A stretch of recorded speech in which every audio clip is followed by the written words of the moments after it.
제가 최근에 제가 다녔던 모교에 설교를 하러 갔다가 매우 반가운 형님을 한 분 만났습니다. 이분은 매우 오래전에 저희 선친께 세례를 받고 예수를 믿었던 분이셨습니다. 제가 저에게 김성삼 목사님 아들이 맞냐고 하시면서 굉장히 뜨겁게 조우하고 포옹하고 그렇게 했습니다. 설교에서 그분의 이야기를 상세하게 밝히는 것은 좀 조심스럽긴 합니다만, 실명을 거론하지 않는 범위 내에서 아주 프라이빗한 것들은 좀 빼고 좀 정제해서 말씀을 좀 드려보겠습니다. 저희 선치는 이 제주도 모슬포라는 곳에 한 50년 전에 약 30명이 모이는 교회에 6명의 식구를 데리고 와서 사역을 시작하셨습니다. 당시는 매우 이제 시골 교회였고 교회에 힘도 별로 없는 그런 교회였습니다. 저희 선치는 스스로 자립을 해야 된다고 하시면서 노회에서 지원하는 모든 지원도 다 끊으셨습니다. 스스로 교회의 힘으로 일어나야 한다고 매우 강하게 지론을 가지고 계셨던 분이셨습니다.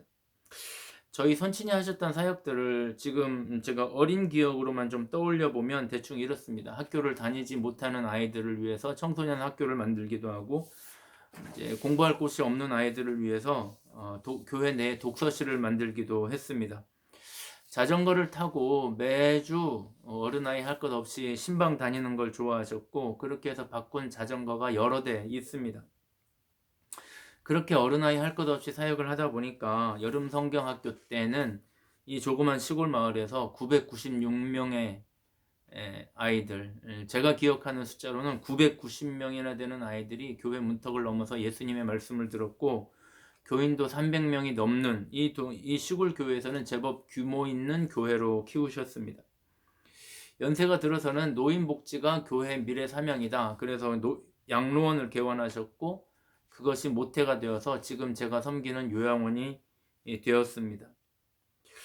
그 사역들 중에 저희 선친이 심혈을 기울였던 사역이 한 가지 있는데, 그게 바로 일심회라고 하는 사역입니다. 아버지께서 사역하시던 기간에 삼청교육대라고 하는 아주 무시무시한 정권의 정책이 있었습니다.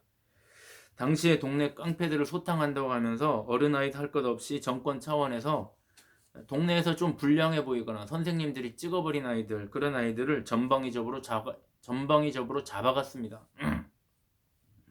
그런 피바람이 조그만 시골 마을에도 불어왔습니다. 그래서 동네 깡패 형들이 많이 잡혀갔습니다. 이 소식을 들은 아버지께서 급하게 경찰서를 찾아갔습니다. 저희 아버님은 당시에 제주도에 민방위나 또 예비군 강사를 오랫동안 하셨기 때문에 동네 경찰관들이 아버지를 우호적으로 대할 때였습니다. 아버지께서는 이름을 알만한 사람들의 명단을 찾기 시작했습니다. 이 아이도 안 됩니다. 저 아이도 안 됩니다. 하면서 찾아낸 아이가 10수명을 넘었고, 저의 기억으로는 그렇게 해서 최종적으로 30명 가까이 아이들을 찾아냈습니다. 아버님은 그 아이들은 교회가 책임지고 가르칠 테니까 제발 빼달라고 간절하게 애원을 해서 저희 아버님이 지목한 청소년들 대부분은 다 삼청교육대 명단에서 빠질 수 있었습니다. 그렇게 해서 그 아이들을 모아서 만든 조직이 일심회라고 하는 조직입니다. 마을길을 청소하고 동네 주변의 잡초를 제거하고 저녁에는 공부도 하고 예배도 드리고 하면서 이 아버님이 아이들을 이끌었습니다. 그 청소년들, 젊은이들도 삼청교육대에 끌려가는 것보다는 훨씬 좋으니까 아버님의 가르침을 잘 따랐습니다. 교회적으로 가난하고 또 뭐 가정적으로도 이렇게 경제적으로 이렇게 풍요로운 때가 아니었기 때문에 무척 힘들긴 했습니다만은 거의 아버님이 사비로 이 아이들을 돌보았고, 그렇기 때문에 가장 힘들었던 분은 저희 어머니셨습니다. 하루는 어머니가 일심회원들이 안 보여가지고 점심시간이 되었는데 일심회원들이 안 보여가지고 이상하다 싶어서 동네 중국집을 가보니까 거기서 아버지가 짜장면, 짬뽕, 탕수육 이런 걸 시켜놓고 이 일심회 아이들하고 먹고 있는 겁니다. 당시 저희 집에서는 이 짜장면이라는 것이, 특히 탕수육 같은 거는 아주 특별한 날, 졸업식 날이나 생일날에도 간혹 어쩌다가 먹는 음식이었지 평상시에 먹는 음식이 아니었습니다. 저희 어머님이 그 모습을 보니까 괜히 서글퍼졌습니다. 왜냐면은 조금 전까지만 해도 우리 형제들은 100원짜리 라면을 사 먹을 거냐, 120원짜리 라면을 사 먹을 거냐, 어머니에게 졸랐는데 어머니께서 우리 형편에 무슨 120원짜리냐 하면서 이제 호통을 쳐놓고 나오셨던 터라, 그 아버지가 일심의 아이들을 모아놓고 짜장면 탕수육 파티를 하고 있는 것이 너무너무 마음이 서글픈 겁니다. 그래서 그 길로 아버지에게 말을 했습니다. 그 돈을 나에게 주라. 그러면 내가 수제비를 하든지 칼국수를 하든지 내가 날마다 밥을 해먹이겠다. 그래서 그때부터 어머니가 밥을 해먹이기 시작했습니다. 그러면서 어머니가 아버지에게 이렇게 말했습니다. 그렇게 노력해봐도 소용없습니다. 이 아이들 소나기만 피하면 다 도망갈 아이들입니다. 지금 안 잡혀가려고 여기 있는 거지 다 도망갈 아이들입니다. 그러니까 아버지께서 뭐라고 대답했냐면, 압니다. 그래도 이 아이들 중에 3명만 변화되면 그건 성공한 일입니다. 할 만한 일이지 않겠습니까? 이렇게 대답을 했다는 겁니다. 그런데 그 1심회에 좀 늦게 가입한 형이 한 분 있었습니다. 이 형은 아버지가 경찰서에 찾아가기 전에 이미 먼저 잡혀가 버린 형입니다. 삼천교육대에서 4주간의 아주 혹독한 훈련 아닌 훈련을 받고 다리에 장애가 생겨서 퇴소한 형이었습니다. 이분이 퇴소를 하고 나서 와보니까 1심회라는 걸 만들어서 활동하고 있다길래 와서 1심회에 합류를 해서 가장 열심히 활동을 했습니다. 결국 삼천교육대 피바람은 끝났고 여론에서 이슈가 사라지게 되었고 또 교회도 성장하고, 그러다 보니까 아버지가 성도들을 돌보는 일에 바빠져가지고 1심회는 흐지부지하게 되었습니다. 그렇게 한 40년이 흘렀던 겁니다. 저희 아버지도 돌아가셨고 저는 아버지가 이제 병세가 안 좋아져서 내려와서 아버지 장례도 치렀고, 그렇게 하다가 이 아버지가 사역하시던 모 교회에 가서 제가 설교를 하게 된 겁니다. 근데 그때 바로 그 1심의 회원이셨던 분, 삼천교육대에 가서 혹독한 학대를 받고 오셨던 그분이 거기서 예배를 드리고 있던 겁니다. 그리고 저를 발견하고는 와서 눈물을 흘리면서 저를 껴안았던 겁니다. 3명만 변화되어도 성공이라고 했던 아버지의 이야기가 생각이 났습니다. 그 형과 얘기를 나누다 보니까 그 형도 이제 육지에서 산전수전을 다 겪다가 내려와서 신앙생활을 하고 있고, 자녀들도 신앙생활 하다가 예수 믿는 집에 시집을 갔고, 또 동생, 그 형의 동생도 1심회였는데 그 동생도 예수 믿고, 그 동생의 아들도 신학교를 다녀서 이제 금명간에 목사 안수를 받는다고 했습니다. 제가 그 형 이야기를 듣다 보니 그 형들 중에 예수 믿는 사람들이 몇이 있었고, 아마 소식이 알려지지 않은 형들 중에도 예수 믿는 사람이 분명 있을 거다. 그런 이야기를 나누고 헤어졌습니다. 제가 이 이야기를 나누는 이유는 저희 아버지의 삶의 궤적에 관한 이야기입니다. 예수 믿는다는 게 뭘까? 저는 지금 요한복음을 56번째, 56번째 지금 요한복음 설교를 하고 있습니다. 제가 드렸던 말씀 중에 가장 강조했던 말씀이 예수 믿는다는 게 뭘까?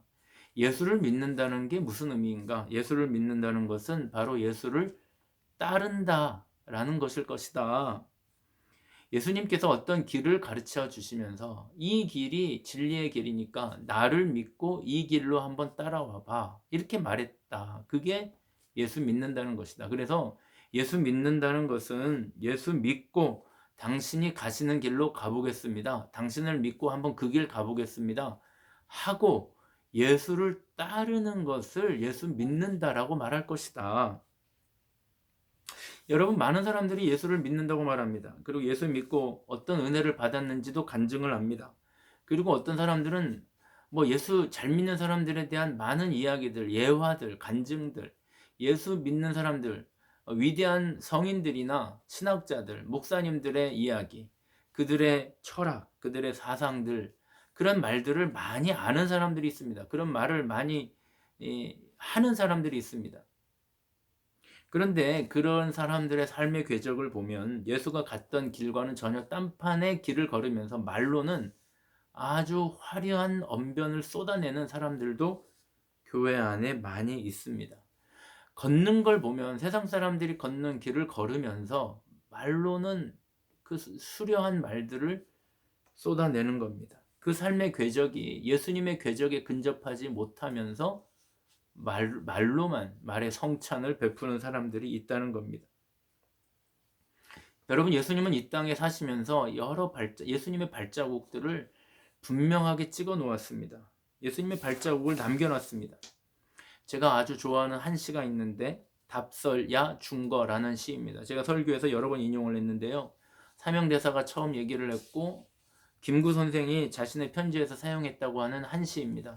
답설야 중거, 눈 덮인 들판을 걸어간다, 그런 뜻입니다. 눈 덮인 들판을 걸어가는 이들에게 쓴 시입니다. 눈 덮인 들판을 걸어갈 때에는 하얀 눈이 덮여 있는 들판을 걸어갈 때에는 발자국을 이리저리 놓지 마라. 왜냐하면 네가 걸었던 발자국이 내 뒤에 오는 사람들에게는 이정표, 수인작, 내 뒤에 오는 사람들에게는 이정표가 될 것이다. 그런 뜻의 시입니다. 여러분, 예수님이 걸었던 삶의 발자국이 있습니다. 예수님이 사셨던 삶의 궤적이 있습니다. 우리가 수학 시간에 좌표를 찍고 그래프를 그리지 않습니까? 예수님이 좌표를 찍으면서 걸으셨던 예수님의 삶의 그래프가 있습니다. 우리는 우리의 말이 아니라 우리의 삶의 그래프, 우리의 삶의 궤적이 예수님을 얼마나 닮아 있는가. 우리의 그래프는 딴판으로 그려져 있으면서 예수님이 0에서 10으로 가는 이렇게 쭉 위로 올라가는 사선을 향해서 올라가는 45도 각도의 좌표로 올라가는 그런 그래프를 보면서 우리는 마치 쌓인 곡선처럼 이렇게 기복이 있는 그런 그래프를 그리고 있지는 않은가. 다시 저희 아버지 이야기를 해보겠습니다. 저희 아버지도 시골에 와서 목회에 완전히 성공했다고 말할 수 없습니다. 저희 아버지도 목회하시는 동안에 많은 설화에 시달렸습니다. 오해와 모함과 때로는 아버지 자신의 실책도 있었습니다. 그러나 저는 아들의 입장에서 저희 아버지의 삶의 궤적을 보면 예수님의 그래프에 상당히 닮았다. 예수님의 그래프에 상당히 근접했다고 생각합니다. 그것이 50년을 묵묵히 보아왔던 저희 아버지의 모습입니다. 다시 오늘 본문을 보겠습니다. 예수님께서 유대인과의 논쟁을 피하기 위해서 베다니로 가셨습니다. 거기는 어떤 곳이냐면 예수님이 처음 세례를 받았던 곳이라고 되어 있습니다. 예수님이 왜 처음 세례를 받았던 곳에 가셨을까? 두 가지 해석이 있습니다. 첫째는 예수님이 유월절을 앞두고 초심을 회복하기 위해서, 처음 세례를 받았던 곳이니까 초심을 회복하기 위해서 갔을 것이다. 이런 해석이 있고, 두 번째 해석은 유월절을 앞두고 유월절 어린 양이신 예수님께서 스스로 자신을 분리시키러 가셨을 것이다. 출애굽기에 보면은 유월절 어린 양으로 정해진 양은 다른 양들과 7일 동안 분리하게 되어 있거든요. 그래서 예수님께서 스스로 자신을 분리시키기 위해서 가셨을 것이다. 이렇게 해석하는 해석도 있는데, 오늘 성경의 본문은 그런 해석들과 전혀 다른 이야기를 합니다. 오늘 본문이 말하고자 하는 바는 그런 얘기가 아닙니다. 오늘 본문은 세례 요한에 대한 이야기를 합니다. 예수님께서 처음 세례 요한에게 세례를 받았던 곳에 갔습니다. 그러니까 사람들이 몰려왔습니다. 그러면서 말하기를 이 사람은 세례 요한이 말했던 사람이 아니냐. 예수님 세례 요한이 증언했던 사람이 아니냐. 세례 요한이 하는 말은 다 참이다. 세례 요한이 하는 말은 다 맞는 말이기 때문에 우리가 예수님을 믿자. 그렇게 해서 많은 사람들이 예수님을 믿게 되었다고 오늘 본문이 기록하고 있습니다.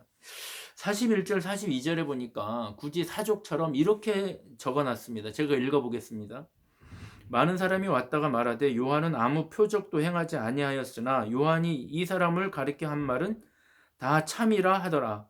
그리하여 거기서 많은 사람이 예수를 믿으니라. 이게 무슨 말이냐면은 우리의 위대한 세례 요한은 기적이나 어떤 신비한 능력을 보여준 적이 없지만 그가 한 말은 다 맞는 말이다.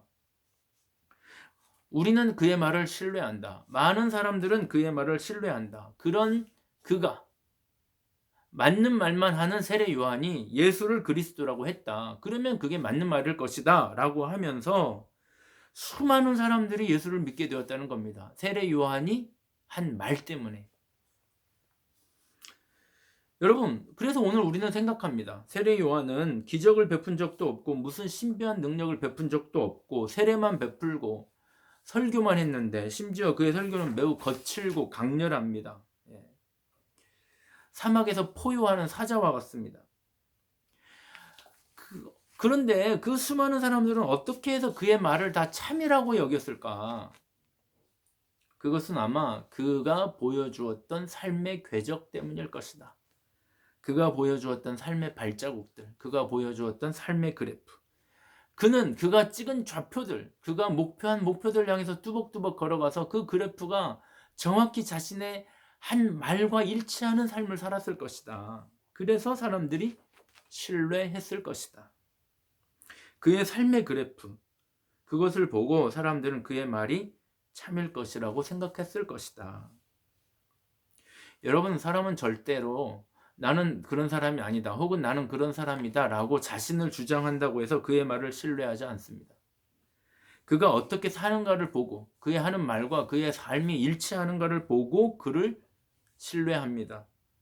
그의 행적과 그의 삶의 좌표와 그의 그래프가 그의 말을 증명하는가를 사람들은 반드시 눈여겨봅니다. 여러분, 이것이 우리 그리스도인의 삶입니다. 우리의 말이, 내가 주장하는 말이 힘을 얻기 위해서는 내 삶이 그 말을 증명해야 합니다. 내 삶의 궤적이 주님의 삶의 궤적을 닮아야 합니다. 내 삶의 그래프가 예수님의 삶의 그래프를 닮아야 합니다. 거기에 근접해야 합니다. 나는 전혀 다른 길을 걸으면서 말로만 위대한 사람들의 이야기, 그들의 책 이야기를 한다고 해서 사람들이 나를 믿지 않습니다. 내가 아는 사람들, 내가 아는 책, 내가 아는 철학, 내가 아는 사상, 위대한 사람들의 말들, 어디서 주워 들은 말들, 그런 것들로 주변에 있는 사람들을 가르치려고 한다면 절대 가르쳐지지 않습니다. 내 삶이 그 말들을 뒷받침할 때만 영향력이 생기는 겁니다. 여러분, 그러면 우리는 왜 그 예수님의 궤적을 그렇게 닮아가야 합니까?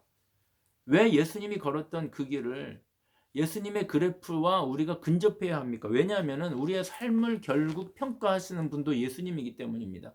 우리가 천국 가면 내 삶, 내가 걸어왔던 길대로 잘 걸어왔구나 라고 평가하시는 분이 최종 평가자가 예수님이기 때문입니다.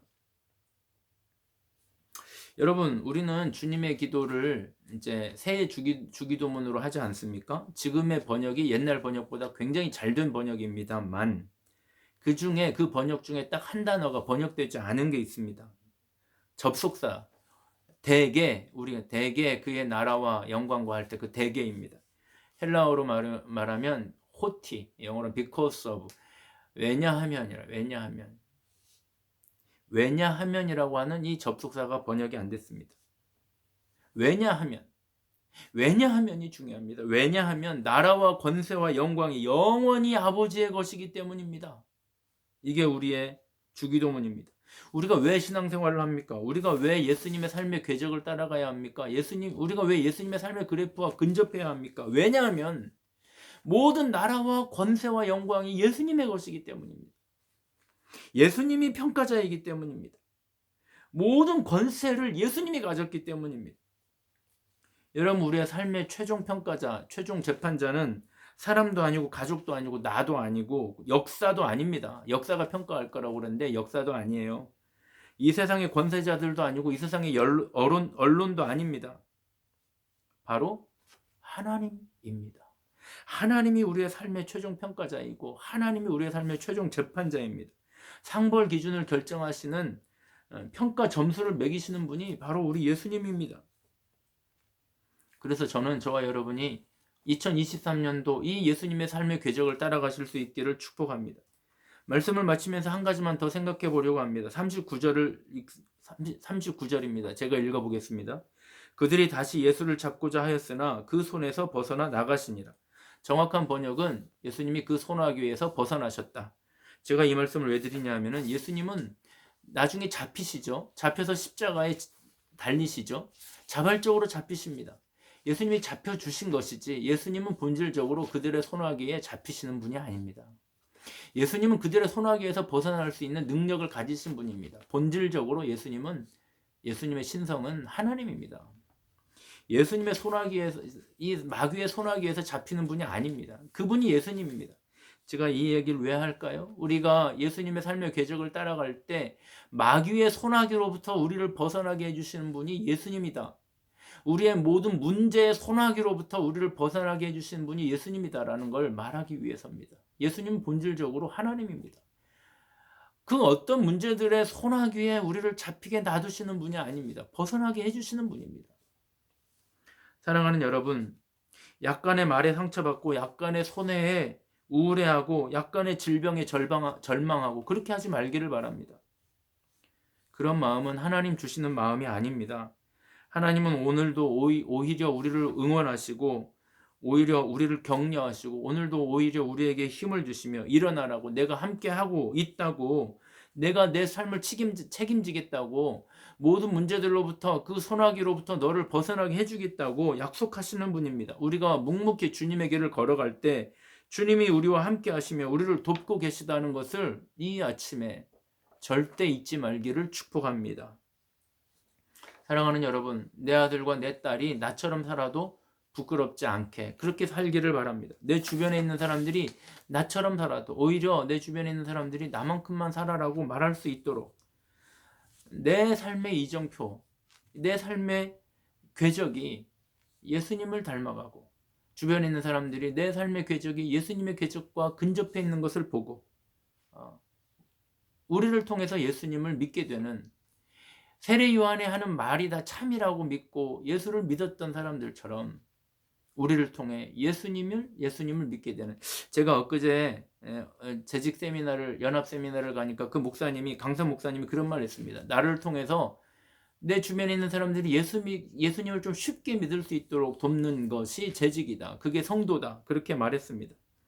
사랑하는 여러분, 오늘도 하나님이 나와 함께하고 계시다고 여러분의 영혼과 육체에 선포하십시오. 선포하고 힘있게 선포하고 예수의 길, 진리의 길을 힘차게 걸어가는 저와 여러분 되기를 바랍니다. 올 한 해 저와 여러분의 삶에, 저와 여러분을 통해서 아름다운 일들이 많이 일어나게 되기를 주님의 이름으로 축복합니다.